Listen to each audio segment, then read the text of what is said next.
Very good morning to all my dear students.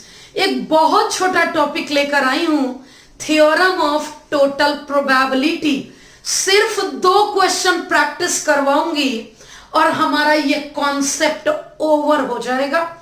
आपने conditional probability पढ़ा, आपने multiplication theorem पढ़ा, उन दोनों का कहीं ना कहीं कॉम्बिनेशन है थ्योरम ऑफ टोटल प्रोबेबिलिटी। ये मैं बेस थ्योरम की तैयारी करूंगी। हमारा नेक्स्ट बड़ा topic, important topic Bayes theorem है, उसी टॉपिक की तैयारी कर रही हूं मैं। समझते हैं थ्योरम ऑफ टोटल प्रोबेबिलिटी क्या होता है। लिखा है let E1, E2, E3, En partition है सैंपल स्पेस का। मैं प्रूफ करके दिखाती हूं क्या लिखा है। मैंने मान लिया ये सैंपल स्पेस S, मैंने सैंपल स्पेस S मान लिया। इसमें E1, E2, En ये E1 मान लिया, ये E2 मान लिया, ये E3, ये E4, वैसे ही En मान लिया। और ये सभी सैंपल स्पेस S के टुकड़े हैं। इसका क्या मतलब है? इसका मतलब है E1, E2, E3, En को मिलाकर सैंपल स्पेस S होता है। And suppose that each of the events, मान लेते हैं कि E1, E2, E3, E4, En, मान लेते हैं कि ये सभी प्रत्येक इवेंट की नॉन जीरो प्रोबेबिलिटी है। नॉन जीरो प्रोबेबिलिटी मतलब सभी के अकर करने के चांसेस हैं, सभी के अकर करने की प्रोबेबिलिटी है। Let capital A be any event associated with S।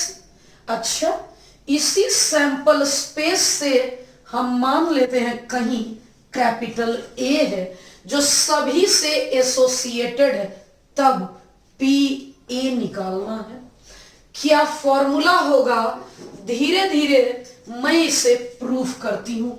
इतना क्लियर है कि ये कोई भी event E1, E2, E3, E4, En, E1, E2, E3, E4, En, इनमें से किसी भी इवेंट में कुछ भी कॉमन नहीं है। इंटरसेक्शन हमारा फाई है, तो ये A कैसे निकलेगा मैं अभी सिखाती हूं। क्या मैं A को लिख सकती हूं कि सैंपल स्पेस और S का कॉमन है? क्या इस सैंपल स्पेस को मैं ऐसा लिख दूं? इस सैंपल स्पेस को मैं ये लिख देती हूं E1 union E2 union En। अब मैं डिस्ट्रीब्यूटिव लॉ लगा रही हूं। क्या होता है डिस्ट्रीब्यूटिव लॉ? A का E1 के साथ यूनियन A का E2 के साथ यूनियन A का E3 के साथ यूनियन A का En के साथ। हो गया? अब समझ लेते हैं। इस यूनियन को प्लस कहते हैं। अब अगर प्रोबेबिलिटी की बात कर लेते हैं, ये तो A है, अगर मैं प्रोबेबिलिटी की बात कर लूं तो यूनियन का मतलब है प्लस, इस यूनियन का मतलब भी है प्लस, और इस यूनियन का भी मतलब है प्लस। समझ लीजिएगा क्या कह रही हूं मैं। इस मल्टीप्लिकेशन थ्योरम का मतलब है पहले A इवेंट होगा। एक काम करती हूं, पहले हमें लाना यह है, क्या मैं इस इंटरसेक्शन को ऐसा कर सकती हूं, इन दोनों के इंटरसेक्शन को, इन दोनों का इंटरसेक्शन, और इसे मैं ऐसा कह सकती हूं और साथ ही साथ इसे मैं ऐसा कह सकती हूं। बच्चे समझिएगा, समझिएगा। पहले अब मैं लगाने जा रही हूं मल्टीप्लिकेशन थ्योरम। पहले इवन होगा, अगर इवन हो चुका तो ए होना है। पहले E2 होना है, अगर इवेंट E2 हो चुका तो ए को होना है। पहले इवेंट E3 होना है, अगर इवेंट E3 हो चुका तो ए होना है। पहले इवेंट En हो चुका है, ए को होना है। देखिएगा इस तरफ आपको नजर आ रहा है या नहीं? तो ठीक है। अब इसी को मैं लिख सकती हूं समेशन। कैसा समेशन? जे की वैल्यू PE 1 2 3 N, यानी मैं जे लिखती हूं जहां जे 1 से शुरू है और N तक गया है। ये हो गया प्रोबेबिलिटी ऑफ EJ। आगे समझा देती हूं क्या होगा। ए हर जगह ए है। E1 तो E1, E2 तो E2, E3 तो E3, En तो En, मतलब EJ तो EJ। यही तो है हमारा थ्योरम ऑफ टोटल प्रोबेबिलिटी। मैंने वही तो यहां लिखा है बच्चे, लेकिन ये तो मैंने आपको सिखा दिया क्योंकि NCERT में पढ़ना है और थ्योरी समझना जरूरी है। अगर आप हाई लेवल यानी IIT के क्वेश्चन करना चाहते हैं, NDA के क्वेश्चन करना चाहते हैं, कोई स्टेट लेवल इंजीनियरिंग के क्वेश्चन करना चाहते हैं, तो थ्योरी का कॉन्सेप्ट क्लियर होना चाहिए। सिर्फ 2 क्वेश्चन करवाऊंगी और 2-2 मिनट के पूरे NCERT में थ्योरम ऑफ टोटल प्रोबेबिलिटी से सिर्फ 2 ही क्वेश्चन है और वो दोनों क्वेश्चन अब मैं आप बच्चों को करवाने जा रही हूं।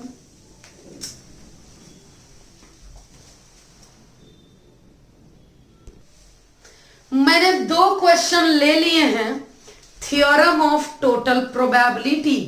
क्वेश्चन दिखने में लेंदी है लेकिन पढ़ने में लेंदी नहीं है, बहुत आसान है। एक बार धीरे धीरे आप बच्चे पढ़कर देखिएगा। लिखा है यहां, a person has undertaken a construction job. किसी आदमी को कंस्ट्रक्शन जॉब अंडरटेकन मिला है, यानी किसी आदमी ने कंस्ट्रक्शन जॉब को अंडरटेकन लिया है। The probabilities are 0.65 that there will be strike. यानी अगर कंस्ट्रक्शन का मेरा काम है, मेरा बिजनेस कंस्ट्रक्शन का है, तो मैं तो लेबर पे डिपेंड करूंगी ना। अगर हमारे लेबर एंड मिस्त्री आएंगे तभी मेरा काम होगा। तो कह रहा है कि पुराने सर्वे के अनुसार 65% टाइम स्ट्राइक रहता है, यानी 65% टाइम स्ट्राइक रहता है। तो स्ट्राइक नहीं रहता है कितने टाइम? स्ट्राइक रहता है 65% टाइम, स्ट्राइक नहीं रहता है 0.65। 1 में से 0.65 करेंगे 0.35। 65% टाइम स्ट्राइक रहता है, 35% टाइम स्ट्राइक नहीं रहता है। अब आगे 0.80 प्रोबेबिलिटी है construction job will be on time if there is no strike. लिखा है construction job, J means job, on time. ये कंस्ट्रक्शन जॉब ऑन टाइम मिलेगा if there is no strike.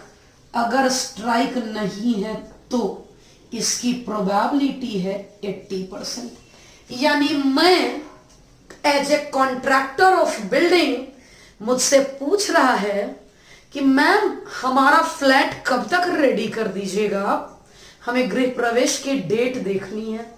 तो मैं बोल रही हूं अगर स्ट्राइक नहीं रहा तो जॉब ऑन टाइम 80% चांस है कि मैंने जो कहा था उस पर दे दूंगी।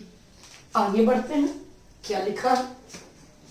लिखा है 0.32 प्रोबेबिलिटी है construction job will be completed on time, job on time if there is a strike.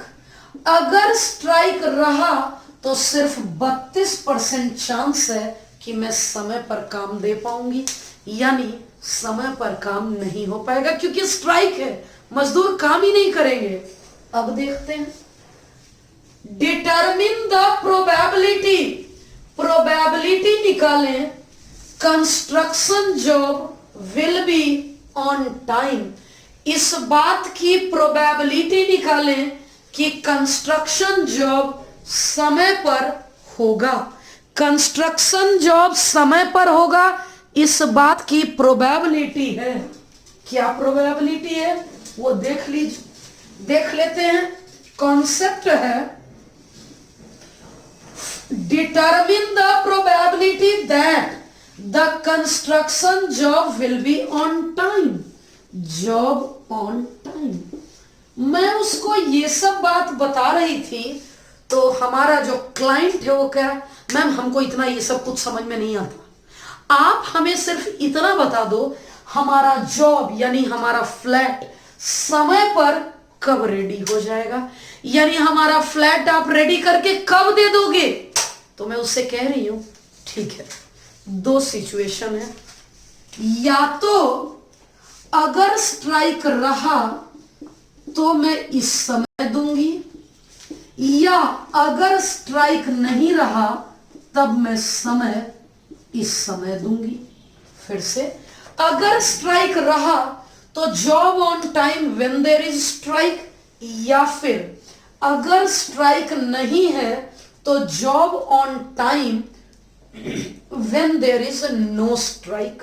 अब समझिएगा, मैं स्ट्राइक की बात कर रही हूं 0.65, मैं स्ट्राइक की बात कर रही हूं 0.65, job on time when there is strike 0.32, not strike 0.35, job on time when there is no strike 0.80।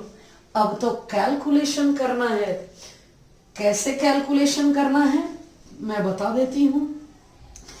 मैं इसमें क्या क्या कॉमन ले सकती हूं, पहले हम लोग ऐसा कर लेते हैं, ये है 65/100, 32/100, 35/100, 80/100। मैं कॉमन क्या क्या ले सकती हूं, यहां से 5 और यहां से 8 कॉमन ले सकती हूं। मैंने 5 कॉमन ले लिया इसमें और इसमें, इन दोनों में 16 कॉमन ले लेती हूं और इस तरफ 100 कॉमन ले लेती हूं। 5 की तो 13 बचा और 32 में 16 ली तो 2 बचा, 200 में 100 कॉमन ले ली, 35 में 5 कॉमन ली तो 7 बच गया, 80 में 16 कॉमन ली तो 5 बच गया। अब कैलकुलेशन करना तो हमारे हाथ में है कि कैसे करेंगे। मैं कैलकुलेशन करती हूं 5 से 20 बार में, 4 4 जा 4 5 जा, क्या आ गया हमारा 4/5, 13 गुना 2 26/100, ये ऐसा 35/100 0.35, 4/5 आ गया, 4/5 आ गया, ये 0.5 से अगर करेंगे तो 0.8 और यहां 0.61। अल्टीमेटली हमारा आंसर ये आ चुका। कॉन्सेप्ट तो हमारा यहीं पे खत्म हो चुका था, इसके बाद तो कैलकुलेशन था कि आप बच्चे किस प्रकार से इस कैलकुलेशन को करते हैं। लास्ट क्वेश्चन समझिएगा क्या लिखा है। An urn contains 5 red and 5 black ball. ठीक है, मैं एक अर्न की बात कर लेती हूं। 5 रेड 5 ब्लैक बॉल। कह रहा है a ball is drawn at random. मैंने एक बॉल ड्रॉ कर लिया। 2 पॉसिबिलिटी है। क्या क्या पॉसिबिलिटी है? पहली पॉसिबिलिटी है कि पहला बॉल रेड रहा हो या पहला बॉल ब्लैक रहा हो। अगर पहला रेड रहा होगा तो क्वेश्चन क्या है, एक बॉल निकालिए, उसका कलर नोट डाउन करिए। यानी अगर रेड निकला, मैंने नोट डाउन किया और रिटर्न कर दीजिए, वापस से रिटर्न कर दी। 5 रेड में 5 ही रेड। फिर ये लाइन इंपॉर्टेंट है, समझिएगा।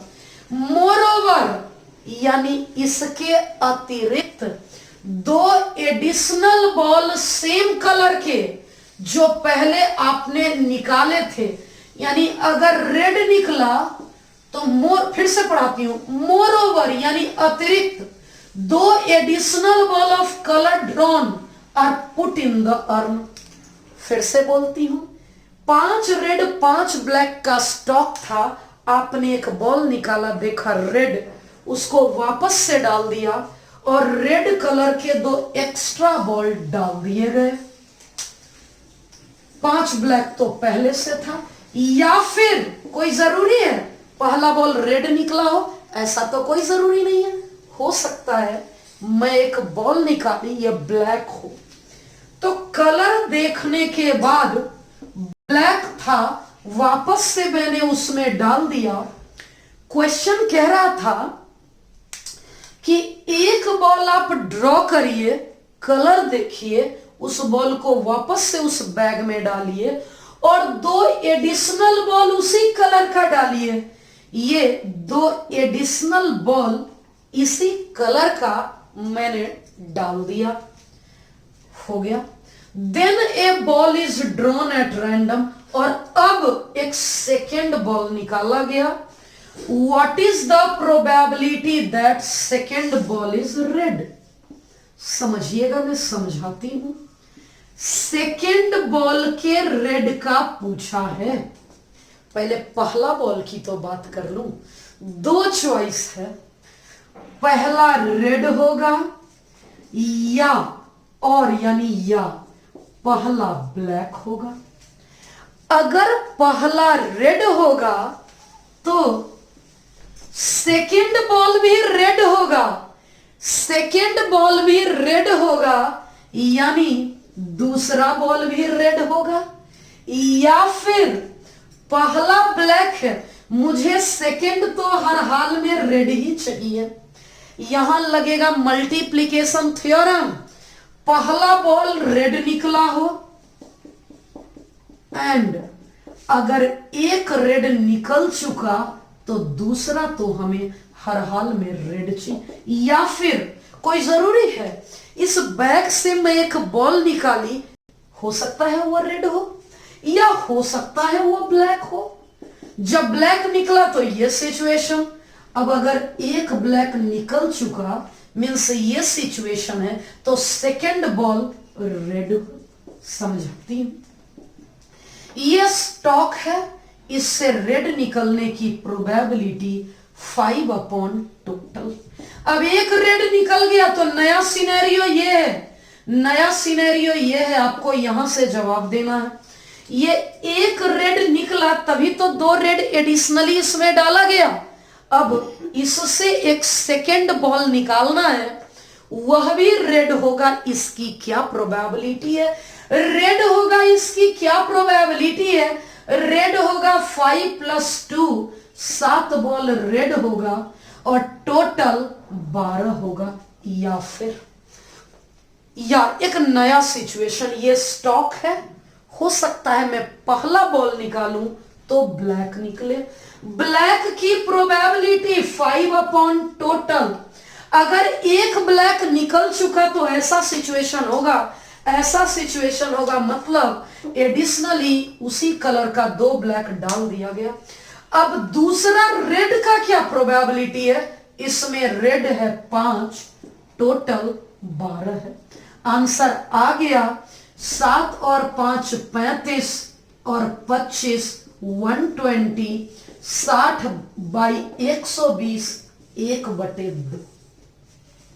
डियर स्टूडेंट, हमारा theorem of total probability finish हो गया।